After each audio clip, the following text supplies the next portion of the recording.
অসহযোগী গল্পের একটা আলোচনা করি। সবাই ছিছি করছে বাবা, সবাই আমায় ঘেন্না করছে তোমার ছেলে বলে।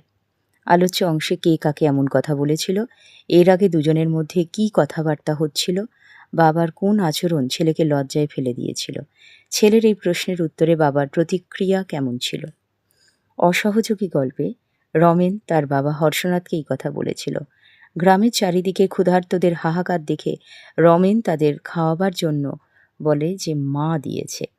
রমেন ক্ষুধার্তদের 7 দিন খাওয়াবে শুনে তিনি তাকে বেয়াদব বলে তিরস্কার করেন। পরে ভাড়ার ঘরের চাবি লুকিয়ে রাখেন। এদিকে রমেন নিজে খাওয়া দাওয়া প্রায় ছেড়ে দেয়, মুখ থেকে তার হাসিটুকুও চলে যায়। রমেন ক্ষুধার্তদের জন্য বাবাকে সাহায্য করতে বলে। হর্ষনাথ বলেন তিনি তো 20 মণ চাল রিলিফ হিসেবে দিয়েছেন। তখনই রমেন বলে ওঠে তার গুদামে হাজার হাজার মণ চাল রয়েছে, অথচ এই সময় রমেন প্রশ্নে উদ্ধৃত উক্তিটি করে। সবাই তাকে ঘেন্না করছে, রমেন এমন কথা বলে বটে, কিন্তু সবাই হর্ষনাথকে ঘেন্না করছে এমন কথা গল্পে কিন্তু নেই। বস্তুতপক্ষে এই কথা রমেনেরই মনের কথা। সে তার বাবার আচরণকে কিছুতেই মেনে নিতে পারছিল না।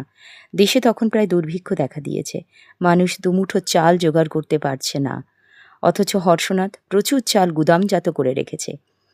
এই ব্যবসায়ীর মতো সে পারে চড়া দামে বিক্রি করবে। হর্ষনাথের এই লোভী মনোভাব এবং মানবিকতা বোধের অভাব রমেনকে লজ্জায় ফেলে দিয়েছিল। ছেলের অর্থাৎ রমেনের কথা কিন্তু তার বাবা হর্ষনাথের মনে কোনো রকম প্রতিক্রিয়া সৃষ্টি করেননি, বরং রমেনের মুখে ওই সমস্ত কথা শুনে তিনি তাকে আগের মতোই বেয়াদব বলে তাকে চুপ করে থাকতে বলেন।